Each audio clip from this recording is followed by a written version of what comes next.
Laging may tanong sa isip ko, kung ako ay bagay ba sa'yo?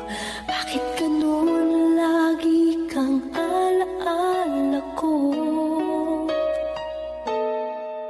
Nalalaman ko na di ako ang tinatibok ng puso mo, ngunit umaasa na mapapansin mo.